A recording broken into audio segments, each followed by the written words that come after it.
স্ক্রিনে দেখতেছেন যে মোবাইলটি কিভাবে কম্পিউটারে পরিণত হয়েছে সেটাই আজকে আপনাদের মাঝে দেখাবো।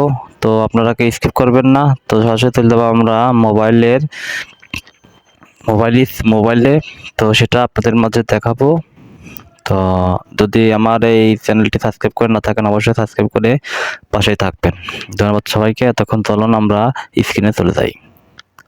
স্ক্রিনে আসার পর আমরা এখন চলে যাব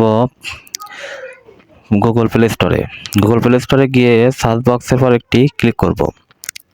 সার্চ বক্সের পর ক্লিক করার পর এখানে লিখব WIN ওয়েন লিখে এরপর লিখতে হবে Win7 সিম। এখানে লেখাই আছে, এরপর একটি ক্লিক করব। ক্লিক করার পর এখানে উইন্ডোজ 7 আমার অলরেডি ইনস্টল করাই আছে। এখন আপনারা যদি ইনস্টল না করা থাকে অবশ্যই ইনস্টল করে নেবেন। তো স্টার্ট দিচ্ছি। চালু হওয়ার পর এখানে দেখতেছেন যে কম্পিউটারের ভার্সনে পরিণত হয়েছে। তো এখন অলরেডি মোবাইলটি কম্পিউটারে পরিণত হয়েছে। এখন ডবল টিপ দিলে এখানে রিফ্রেশ নেবে।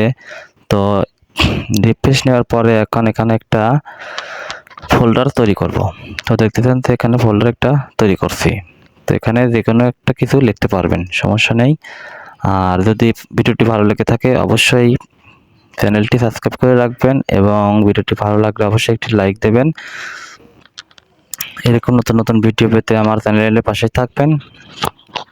আর যদি কোনো কিছু জানার থাকে অবশ্যই কমেন্ট করে জানাবেন।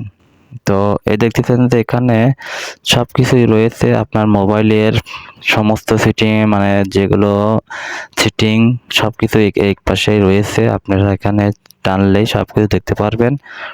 এই হচ্ছিল কম্পিউটারের ভার্সন হয়েছে। আপনি এখানে যে কোনো কিছুই আপনি এখানে লিখে রাখতে পারবেন। এই হচ্ছে একটি মোবাইল কিভাবে কম্পিউটারে পরিণত করে। তো দেখলেন, আশা করি বুঝতে পেরেছেন। যদি না বুঝতে থাকেন অবশ্যই কমেন্ট করে জানাবেন। ধন্যবাদ সবাইকে এতক্ষণ ভিডিওটি দেখার জন্য।